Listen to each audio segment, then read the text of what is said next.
ये आदमी कर क्या रहा है अंदर? बाहर निकलने का नाम ही नहीं ले रहा। सो गया है क्या अंदर? कमाल के लोग, दूसरे के टाइम की तो कोई वैल्यू ही नहीं।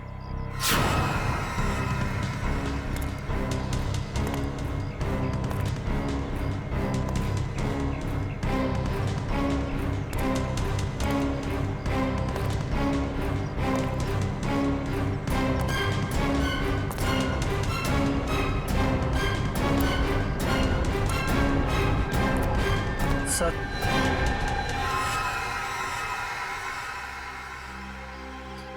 इतना लेट? ये सर्विस है तुम्हारे रिजॉर्ट की? सॉरी सर, आपने कैंची मांगी थी, वो तो नहीं मिली। चाकू लेकर आया, इससे काम हो जाएगा। दो ब्लडी लाउजी पीपल।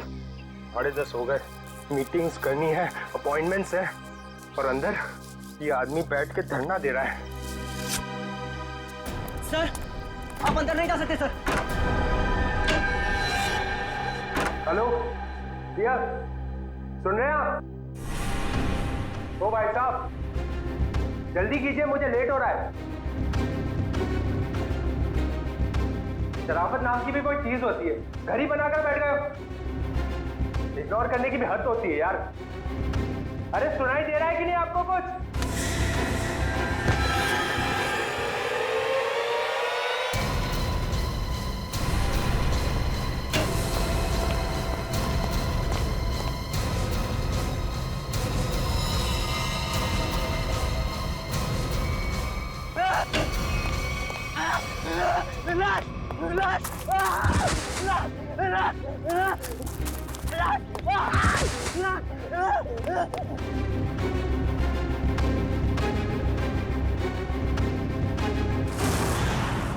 हाँ मैडम, मैं पार्टी में आने की कोशिश करूंगी।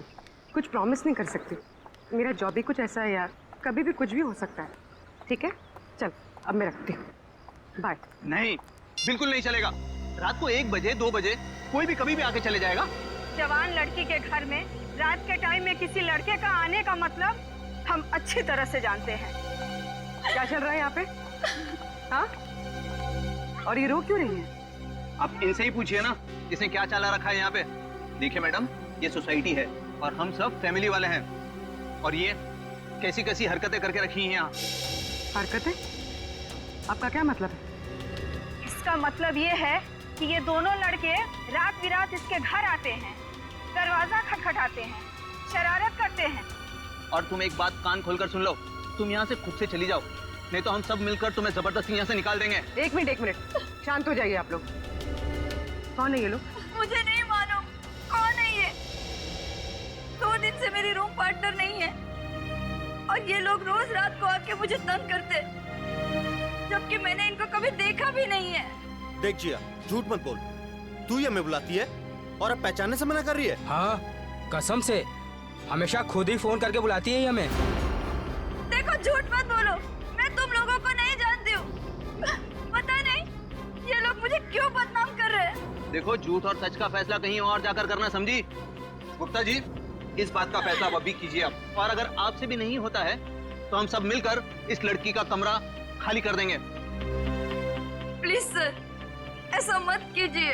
देखो, मैं तुम्हें भाड़े पे घर देने के वक्त कहा था ना, हमारे सोसाइटी का रूल बहुत सख्त है। क्या बोला था ना? बोला। प्लीज सर, इसमें मेरा कोई कसूर नहीं। फिर भी 2 दिन में मेरी रूम पार्टनर आ जाएगी, तब मैं अपना सारा सामान यहाँ से शिफ्ट कर लूंगी। ओके, 2 दिन का टाइम देता हूँ, लेकिन 2 दिन में रूम खाली हो जाना चाहिए, समझी?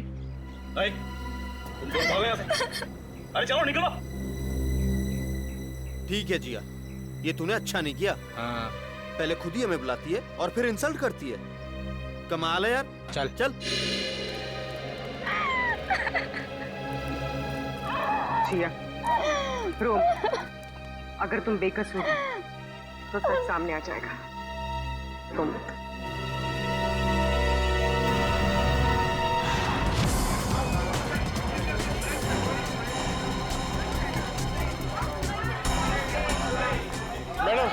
मैडम मेरा बिल बनाइए फौरन। सुनिए, जरा शांत हो जाइए। देखिए, यहाँ पर खून हुआ है। जब तक हमारा इन्वेस्टिगेशन पूरा नहीं होता, कोई ये होटल छोड़कर नहीं जाएगा। मैडम, आप भी ध्यान में रखिए, कोई भी गेस्ट नहीं जाएगा यहाँ से, समझे?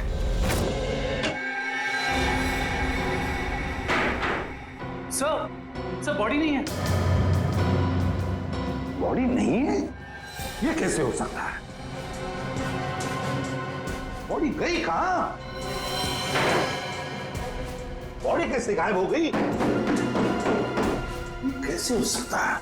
और सर, अगर किसी ने मर्डर किया है और अगर वो बॉडी ले गया तो फिर ये सिर क्यों छोड़ गया? वही तो, अगर सिर यहाँ छोड़ा और लाश कहीं पर लेकर गया तो कोई न कोई निशान तो होनी चाहिए था। किसी ना किसी ने तो देखा होगा। कोई ना कोई तो जगह हो सकती है। कहां गई लाश? हुआ क्या यहाँ पर? नहीं नहीं नहीं नहीं, यहाँ पर जो कुछ भी हुआ है ना सांखे, यहीं पर हुआ है, इसी 4 दीवारों के अंदर, स्टीम बॉक्स में, यहीं पर। सर, इस सिर को देख के ऐसा लगता है किसी ने बहुत ही बेरहमी से कत्ल किया इसका, लेकिन यहाँ पे एक भी खून का निशान, कोई धब्बा, कुछ भी नहीं है। एग्जैक्टली। अगर सिर कटा है तो खून होना चाहिए था इन दीवारों पर, खून होना चाहिए था इस फर्श पर, लेकिन यहाँ पर खून का कोई भी निशान नहीं, कोई धब्बा नहीं। यहाँ देखो, इस बॉक्स में खून का कोई भी निशान नहीं, कोई भी निशान नहीं, ना कोई हथियार का निशान। सांखे, सिर कटा हुआ है, लाश गायब है, लेकिन इस पूरे कमरे के अंदर कुछ भी निशान नहीं, कमरा सुथरा साफ है। इसका मतलब कुछ ना कुछ तो गड़बड़ जरूर है, कुछ ना कुछ तो गड़बड़ जरूर है बॉस। सर, हाँ सर, जिसका खून हुआ है उसके दोस्त बाहर आए हुए। ठीक है, तुम चलो, मैं आता हूँ। सांखे, देख ले इस कमरे का एक एक कोना कोना छान मार ले, देख ले कुछ मिलता है क्या। देखता हूँ। सर, ये रहे। आप लोग रजित के दोस्त हैं? जी सर। आखिरी बार कब मिले थे रजित? सर, आज सुबह ही मुलाकात हुई थी। तो क्या कुछ फर्क लगा आपको रजित के बर्ताव में?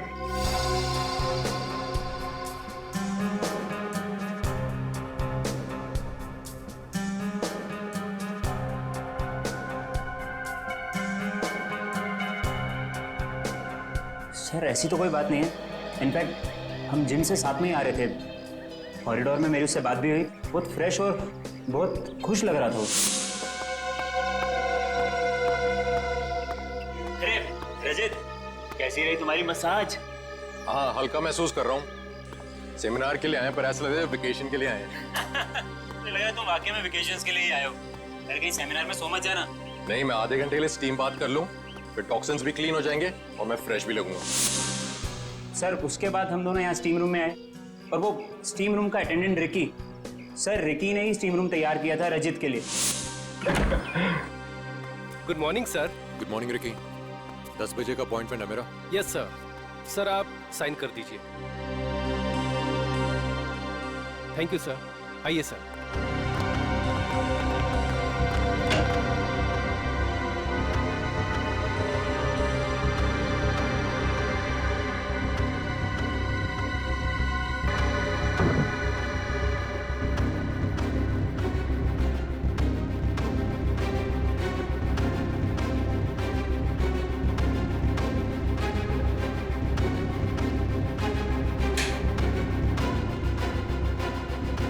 टाइम लगेगा? सिर्फ 25 मिनट।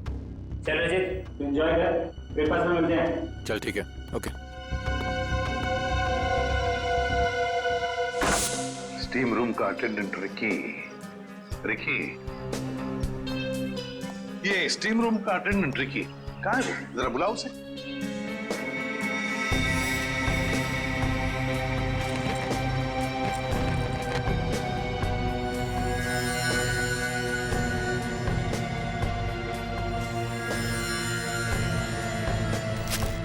सर, वो जब से हादसा हुआ है तब से गायब है। रिकी इस रिसोर्ट में कहीं नहीं। रिकी गायब है? जब से हादसा हुआ रिकी गायब है। इस रिकी का पता लगाना पड़ेगा। सर, खून, एक और लाश उधर है।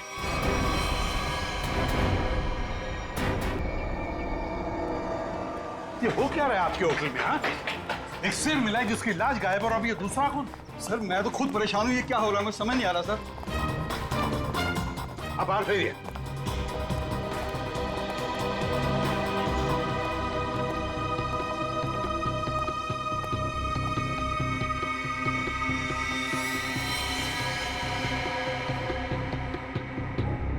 छाती में दो दो वार किए हैं। सर काफी गहरा है, पूरी ताकत से वार किया गया। हाँ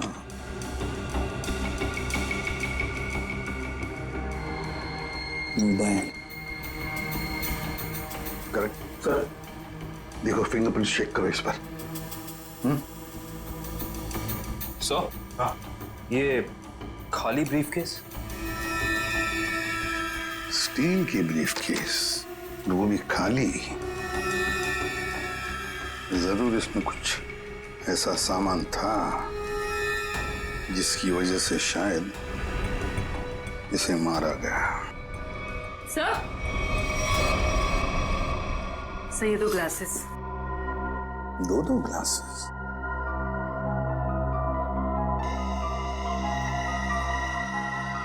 लिपस्टिक वगैरह के तो कोई मार्क नहीं, लेकिन एक बात तो पक्की है कि यहाँ पर इसे मिलने कोई आया तो था जरूर। कोई ऐसा आदमी जिसे ये शायद जानता था, जरूर जानता होगा उसे। क्या नाम क्या था इस गेस्ट का? सर विनय नाम था इनका, और यहाँ पे होने वाले सेमिनार के लिए आए थे। विनय, तो इससे मिलने अगर जो भी कोई आया होगा उसका रिकॉर्ड तो हमें रिसेप्शन से मिलेगा ही ना? जी सर।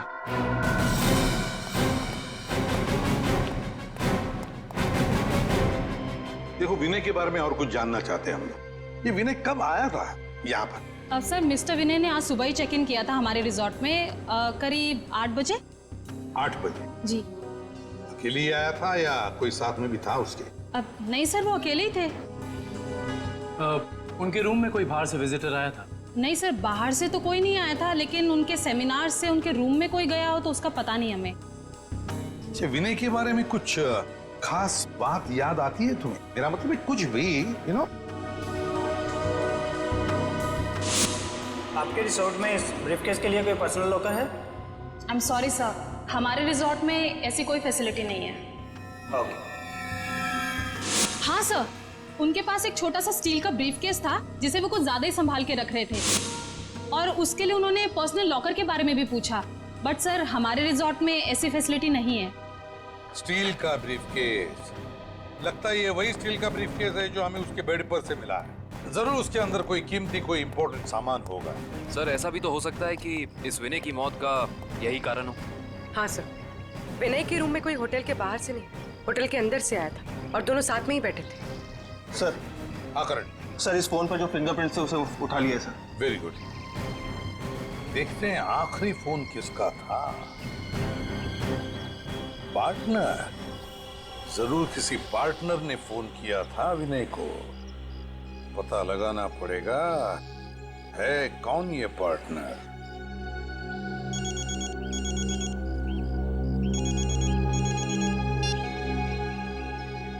हेलो, हाँ, तुम आज से ही काम शुरू कर दो, ये जरूरी है।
जिया।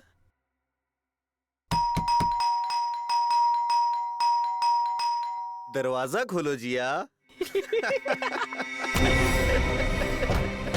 जिया जिया जिया दरवाजा खोलो वरना तोड़ देंगे हम, बता रहे हैं हम बस। ये इन लोगों का रोज का नाटक है। जिया दरवाजा खोलो जिया। जिया प्लीज दरवाजा खोलो प्लीज, नहीं तो हम तोड़ देंगे दरवाजा, बोल दे रहे हैं हम। जिया जिया पुलिस को फोन करते हैं तभी बात समझ में आएगी इनको। जिया दरवाजा खोलो जिया। जिया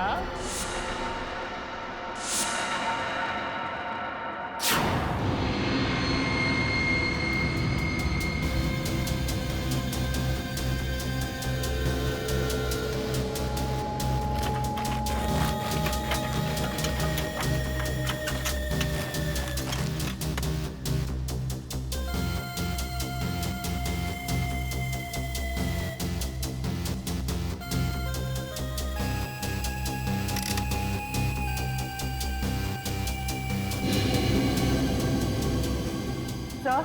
हाँ तारिका। सर इसकी खोपड़ी में एक अजीब बात है।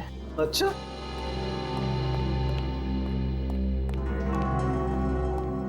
क्या अजीब बात है? सर इसकी गर्दन पे ना तो किसी चीज से काटने का निशान है और ना ही तोड़ने का। लेकिन कोई ना कोई निशान तो जरूर होना चाहिए। हाँ, कोई निशान तो होना ही चाहिए।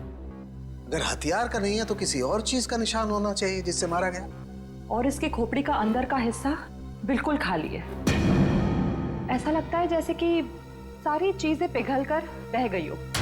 ऐसा कैसे हो सकता है तारिका? इसके अंदर कोई मोम तो होता नहीं, खून है, मसल्स हैं, टिश्यूज हैं। हाँ लेकिन ये खोपड़ी बिल्कुल खाली है। अच्छा तारिका, इसकी खोपड़ी में से जो फ्लूइड निकला था, तुम उस फ्लूइड को चेक करो, उसमें जरूर कुछ ना कुछ मिलेगा। सर।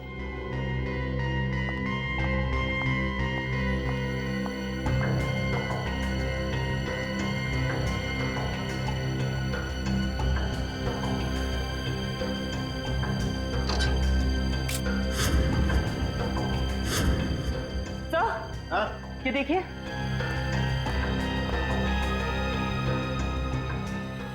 अरे एसिड, इसकी खोपड़ी के अंदर एसिड।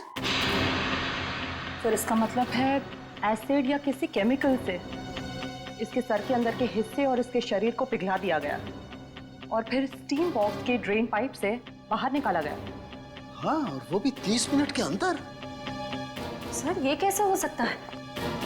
हमने तो पढ़ा था कि कॉन्सेंट्रेटेड एसिड में किसी भी बॉडी को पिघलने के लिए कम से कम 20 घंटे लगते हैं। You're right, श्रेया, 20 घंटे ही लगने चाहिए, लेकिन इस केस में ऐसा नहीं हुआ। एक और बात,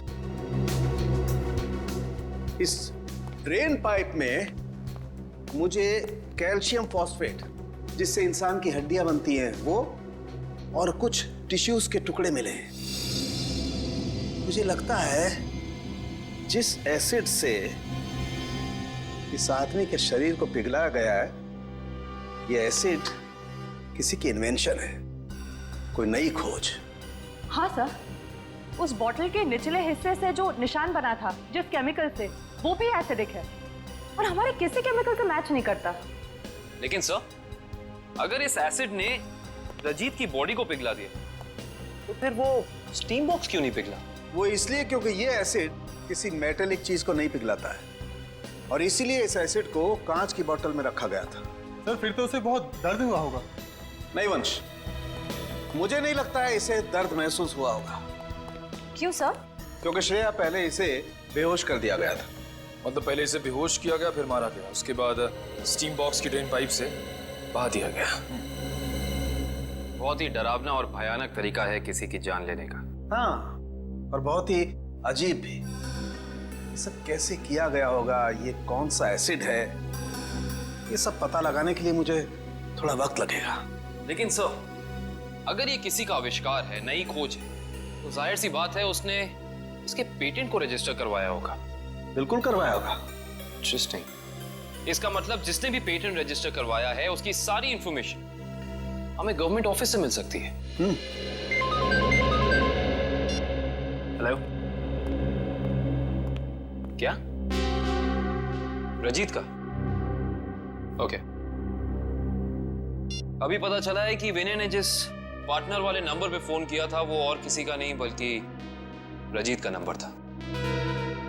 इसका मतलब विनय और रजीत एक दूसरे को जानते थे और रिजॉर्ट में विनय के कमरे में हमें जो 2 ग्लासेस मिले थे उनमें से एक ग्लास शायद रजीत का था।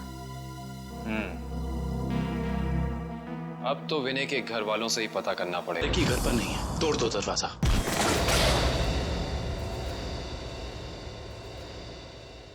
चेक करो।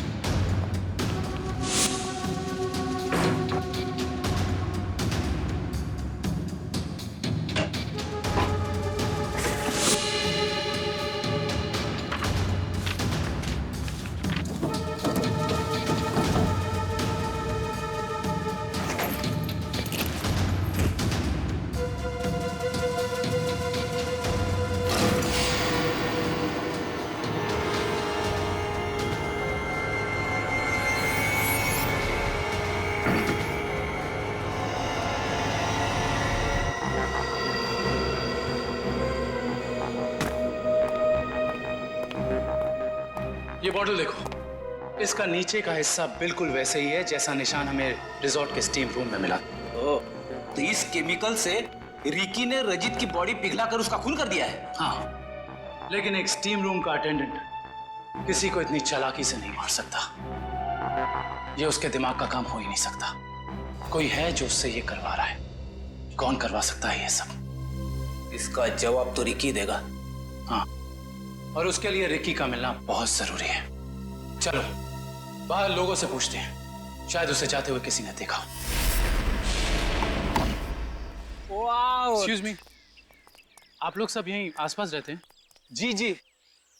ये वो रिकी रहता है यहाँ पे, आप लोग उसे जानते हैं? आज आपने उसे देखा? हाँ सर, मैंने देखा उसे। बड़ी जल्दी में लग रहा था और एक बैग भी था उसके हाथ में। अच्छा, यहाँ से किस तरफ गया था वो? सर उस तरफ। उस तरफ? हाँ सर, एक ट्रक आया और रिकी उस पे बैठ के निकल गया। थैंक यू, चलो उस डायरेक्शन में देखते हैं।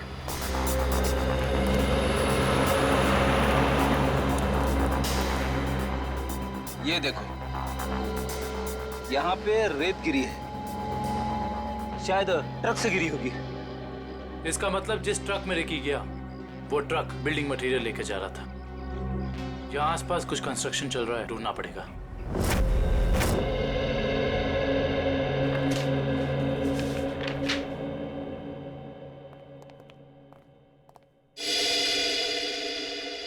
जी कहिए। सीआईडी। सीआईडी? जी, पिछले हफ्ते में जितने भी एसिडिक केमिकल्स को पेटेंट कराया गया है उन्हें रजिस्टर करवाने वालों के नाम और पते हमें चाहिए। केमिकल का कोई नाम भी तो होगा। आप वो फाइल हमें दे दीजिए, हम खुद ढूंढ देंगे। ठीक है।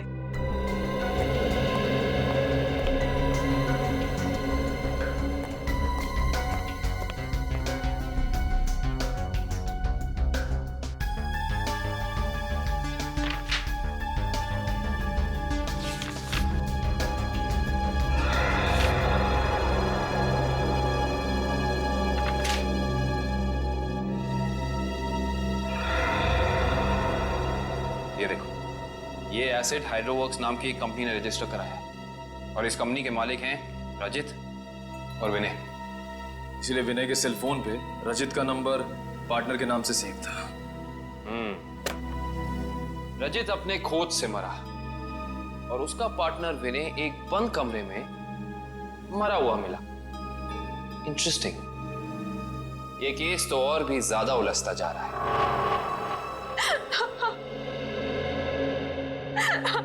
नैना जी, हमें भी बहुत दुख है विनय की मौत का। हम आपका ज्यादा वक्त नहीं लेंगे। हाँ, लेकिन आपसे थोड़ी जानकारी चाहिए हमें। मुझे तो अभी भी समझ नहीं आ रहा कि विनय से किसी की क्या दुश्मनी हो सकती है। बेहद शरीफ और मिलनसार इंसान थे मेरे विनय। अच्छा, ऐसा कोई हादसा या कभी उनकी किसी के साथ कोई तू-तू मैं-मैं हुई हो या कोई दुश्मनी, कुछ याद है आपको? दुश्मनी तो कोई नहीं थी, पर हाँ कुछ दिनों से उन्हें कुछ धमकी भरे फोन जरूर आ रहे थे। धमकी? कौन थे ये लोग? मालूम नहीं, पर मैंने बहुत समझाया उन्हें कि उन्हें जाके पुलिस में कंप्लेन कर देनी चाहिए, पर उन्होंने मेरी एक ना सुनी। कहते रहे कि कोई मजाक कर रहा होगा, सीरियसली लिया ही नहीं इस बात को। नैना जी, आप हमें हाइड्रो वर्क्स के बारे में क्या बता सकती हैं? हमारी इंफॉर्मेशन के हिसाब से विनय और रजीत दोनों पार्टनर्स थे और इन दोनों ने मिलकर एक बहुत ही खास केमिकल की खोज की थी। देखिए, मैं बस इतना जानती हूँ कि वो दोनों साथ में काम कर रहे थे, बस। देखिए नैना जी, उसी केमिकल का इस्तेमाल करके पहले किसी ने रजीत को और फिर विनय को मार डाला। ऐसा कैसे हो सकता है? वो केमिकल तो विनय अपने साथ लेकर जाने वाले थे, एक ब्रीफकेस में। उन्हें सेमिनार में कुछ पेपर सबमिट करने थे और वहीं उन्हें रजत से भी मिलना था। अच्छा नैना जी, क्या पहले कभी ऐसी कोई घटना हुई है जिससे हमें कोई सुराग मिल सके? ऐसा कुछ खास तो नहीं, पर हाँ कॉलेज के दिनों में जब वो जूनियर कॉलेज में पढ़ते थे तब कुछ तो केस हुआ था जिसकी वजह से उन्हें कॉलेज से रेस्ट्रिकेट कर दिया गया था। अच्छा, वो केस क्या था, कुछ उसके बारे में पता है आपको? देखिए, मैं ज्यादा कुछ नहीं जानती, पर बस इतना पता है कि कुछ तो केस हुआ था जिसकी वजह से उन्हें रेस्ट्रिकेट कर दिया गया था बेवजह। कौन सा कॉलेज था ये? GRN college. Thank you. Vinay और रजीत के खून का इस कॉलेज की घटना से क्या संबंध है, पता करना पड़ेगा।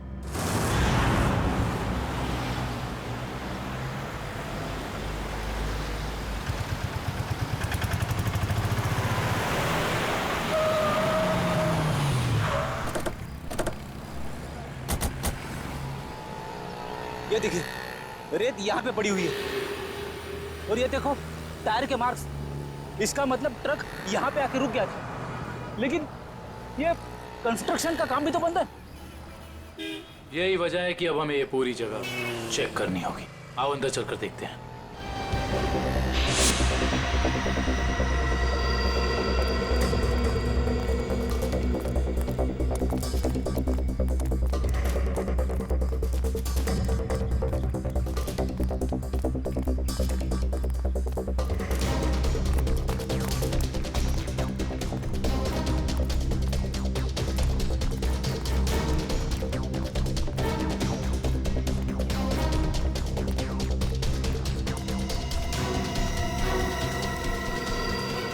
सर, रिकी यहाँ पे है।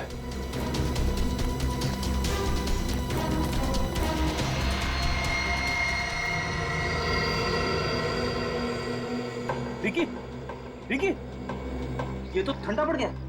हाँ सर, इसकी स्किन भी कड़क हो गई है। पहले इसे हॉस्पिटल पहुंचाओ।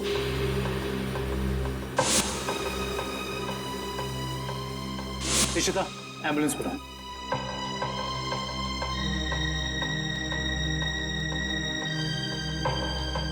इसके शरीर पे जेल जैसा कुछ लगा हुआ है, जिसकी वजह से इसका शरीर अकड़ गया होगा। और ये देखिए, आसपास के पत्थरों पे भी जेल जैसा ही है।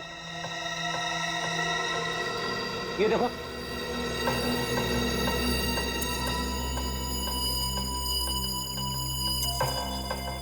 ये जेल क्या है इसके बारे में तो पता करना होगा। इन टुकड़ों को लैब ले चलो। जिस तरीके का केमिकल हमें क्राइम स्पॉट पे मिला है, उसी तरह का केमिकल मैंने बनाया है और ये केमिकल मैं इस बॉक्स में डालता हूं। अरे का बॉडी टेम्परेचर मिला? नॉर्मल है सर। गुड। इस स्टीम बॉक्स में जो बॉडी है, ये लगभग इंसान की बॉडी की जैसे ही है। आपका कहने का मतलब है क्लोन की तरह? ऐसा ही समझ लो। अब इस मशीन में हमने जो केमिकल डाला है, उसकी स्टीम हम स्टीम बॉक्स में पास करते हैं। लगभग 30 मिनट तक हम स्टीम पास करते हैं। उसके बाद देखते हैं क्या होता है।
गजब हो गया सर, 30 मिनट में पूरी बॉडी डिसॉल्व हो गई।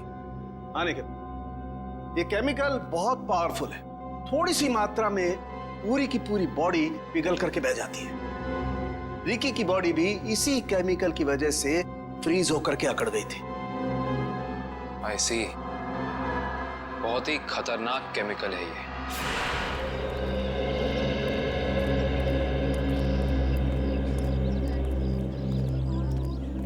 एक्सक्यूज मी, हम लोग सीआईडी से 2005 के केस के सिलसिले में आपसे थोड़ी पूछताछ करनी थी। 2005? ये तो बहुत पुराना केस है, लगभग 9 साल पुराना। आप रमेश जी से पूछिए, वो यहाँ के सीनियर हैं। Thank you. रमेश जी, हम लोग सीआईडी से 2005 में एक घटना हुई थी जिसमें रजित और विनय का नाम आया था। रजित और विनय? सर क्या है कि हर साल इतने लड़के लड़कियां आते हैं तो नहीं, उस केस में इन दोनों लड़कों को रेस्ट्रिकेट किया गया था। रेस्ट्रिकेट? अरे हाँ, याद आया। उस साल कॉलेज के एक स्टूडेंट की मौत हो गई थी और इन दोनों लड़कों का नाम भी उस केस से जुड़ गया था। काफी बवाल हुआ था। ये स्टूडेंट कौन था और उसकी मौत कैसे हुई? मैडम, बहुत अजीब तरीके से हुई थी। ये किस्सा लेबोरेटरी में हुआ था।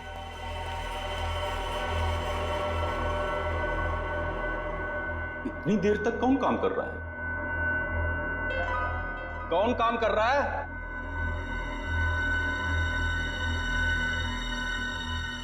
अरे भाई, खोगे का काम में जवाब तो दो, कब तक काम करोगे? अरे चुप क्यों हो? बताओ, मैं लेबोरेटरी बंद करूं या खुली रहने दूं?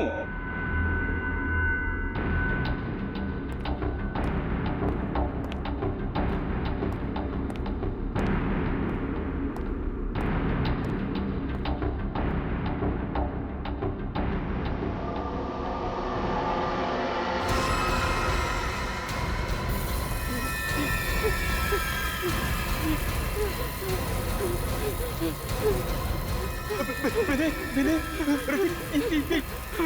ये देखो संपत को क्या हो रहा है? सर बचाइए इसे, प्लीज सर बचाओ इसे। सर देखिए ना संपत को क्या हो रहा है। सर देखिए ना। क्या क्या क्या कुछ करो भाई। सर क्या हो रहा है, देखिए ना। सर बहुत भयानक था वो। ऐसा मैंने पहले कभी नहीं देखा था। एक आदमी खड़ा था और खड़े खड़े पिघल गया। संपत नाम था उसका, पुलिस केस भी हुआ था और विनय और रजित को रेस्ट्रिकेट किया गया था। इस केस से जुड़ी सारी फाइलें चाहिए। हेलो, कहाँ? कौन से रेस्टोरेंट? ठीक है, मैं पहुंचती हूँ, नजर रखना।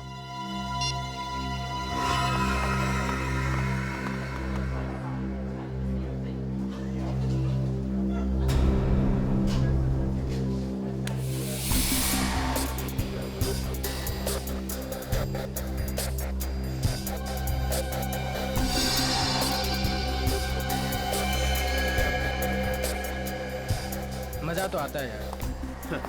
अरे काहे का मजा यार? पता है, रात को जैसे ही जाते हैं ना उसके घर के सामने, तभी चौकीदारों को पटाना पड़ता है।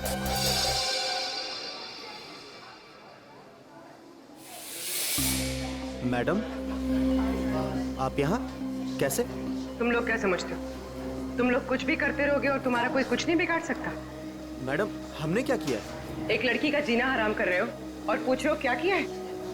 टेढ़ी बात करोगे ना तो सीधा करना हमें आता है। क्यों कर रहे हो ये सब? मैम, हम खुद नहीं गए उसके घर, वो खुद ही हमें बुलाती थी। हम पहले भी बता चुके हैं मैम आपको। और मैडम, आपको जानना ही है तो आप जिया से बात करो ना, वो क्यों बुलाती है हमें? वो झूठ नहीं बोलती है। सर हम सच बोल रहे हैं सर, हमारा यकीन कीजिए प्लीज। हाँ जानता हूँ, राजा हरिश्चंद्र के चेले हो ना तुम लोग। देखो, लास्ट चांस करो, सच सच बताओ, उस लड़की को क्यों परेशान कर रहे हो? और अगर सीआईडी का तरीका अपनाऊंगी ना तो तोते की तरह बोलना शुरू कर दोगे।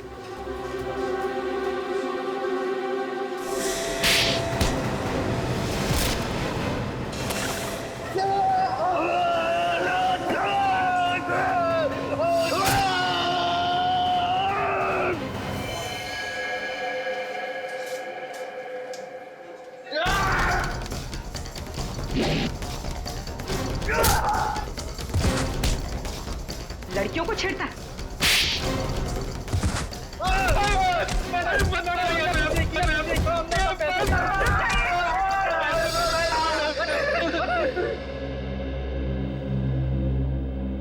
किसके कहने पे किया ये? एक्सपेरिमेंट हो रहा था साइंस लैब में 2005 में और बेस्ट इन्वेंशन करने वाले को स्कॉलरशिप मिल रही थी।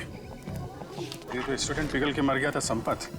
इसने एक स्पेशल एनेस्थीसिया बनाया था बेहोश करने की दवा जो किसी भी मसल को 5 मिनट के लिए फ्रीज कर सकती थी। और ये रजित और विनय इन्होंने एक ऐसा केमिकल बनाया था जो किसी भी चीज को 30 मिनट के अंदर पिघला सकती थी। सर ये देखिए।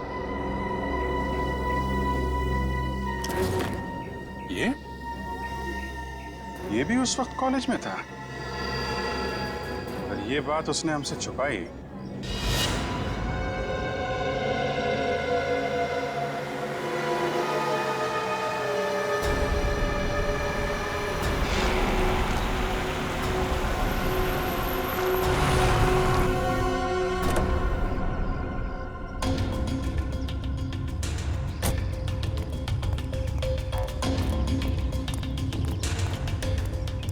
पैसे लिए?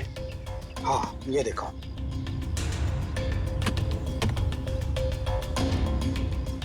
अब खुश? गुड। ये रहा तुम्हारा सामान।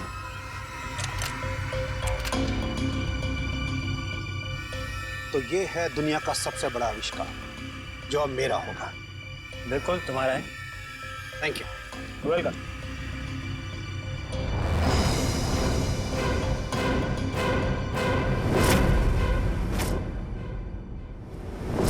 ये चुप चुप के क्या कर रहे हो? हैं?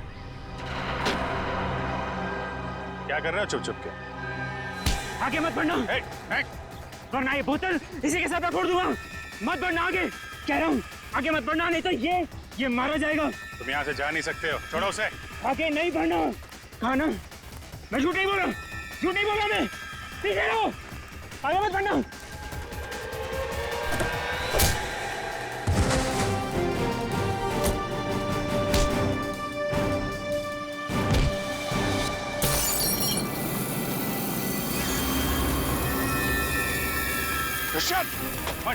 हॉस्पिटल लेकर आओ जल्दी।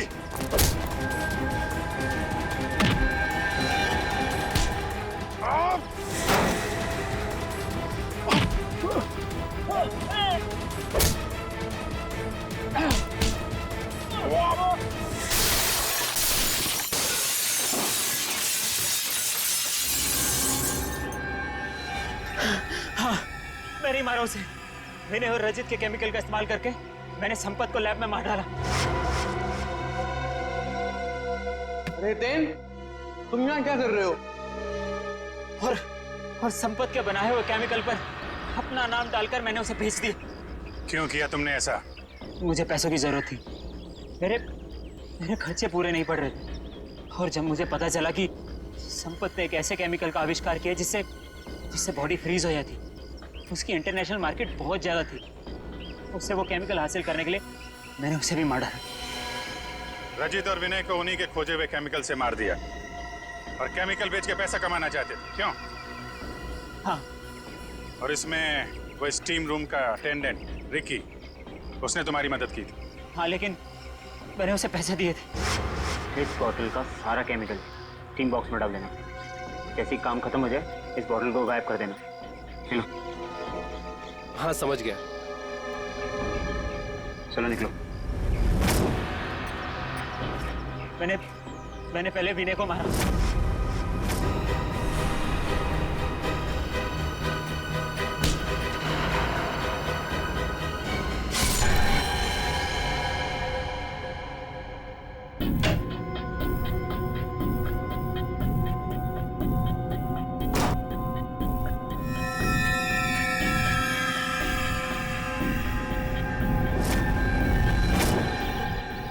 और फिर रिकी की मदद से मैंने रजित को खत्म कर दिया।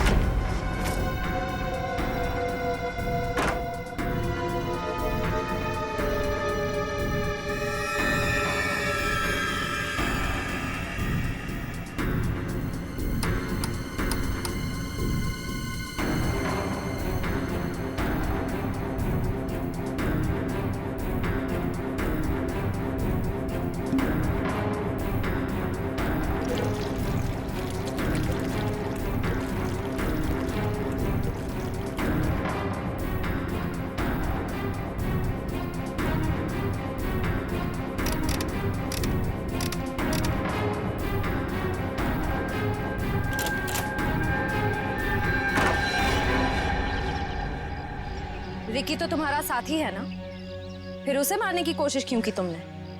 रिकी मुझे ब्लैकमेल कर रहा था। मैं सोच रहा हूँ कि जुबान भी कितनी कीमती चीज है, अगर फिसल जाए तो करोड़ों का नुकसान करा दे, इज्जत गवा दे, फांसी चढ़वा दे। मतलब वो केमिकल की बोतल मेरे सीने में 2 मर्डर्स के राज, बहुत ज्यादा है। जुबान जेल नहीं पाएगी, वजन तो करना ही पड़ेगा। लो पैसे पकड़ो और अपना मुंह बंद रखो, समझे? उसी केमिकल से मुझे डरा रहा था। क्या करता? जरूरत थी और मजबूरी। Shut up! समाज की भलाई के लिए की गई खोज का गलत इस्तेमाल किया है तुमने। 3 खून किए हैं। तुम जैसे लोगों के लिए कानून ने भी एक खोज की है, फांसी। आप लोगों को जरा सा भी एहसास नहीं हुआ कि आप लोग सब मिलकर एक अकेली लड़की के साथ इतनी नाइंसाफी कर रहे थे? कोई इस तरह से परेशान करता है किसी को? बोलिए। सॉरी मैडम, कि रमेश जी को अपना फ्लैट बेचना था और उन्हें अच्छा बायर भी मिल गया था, इसीलिए सब। और मैडम, जिया घर खाली करना भी नहीं चाह रही थी और उसके लीज एग्रीमेंट को खत्म होने में अभी टाइम था। मैडम, ये रमेश जी ने एक दिन आकर हमें अपनी तकलीफ बताई और हमसे हेल्प मांगी। तो आप लोग ने मिलकर ये ड्रामा किया, एक लड़की के कैरेक्टर पर कीचड़ उछाला। आप लोग ऐसा कर कैसे सकते? और रमेश जी, आप पैसों के लालच में इंसानियत भूल गए। सॉरी मैडम, मुझसे गलती हो गई, अब ऐसा नहीं होगा। जिया अब यहीं रहेगी, इसी फ्लैट में। जिया, मुझे माफ कर दो। I am really sorry. Please sir, sorry बोल के मुझे शर्मिंदा मत कीजिए। थैंक यू मैम, आपने मेरी बहुत हेल्प की, वरना मैं अपने पेरेंट्स के पास वापस चली जाती। देखो जी, कभी घबराना नहीं, अपने हक और अपने सम्मान के लिए हमेशा लड़ना, समझे? Best of luck. Thank you ma'am.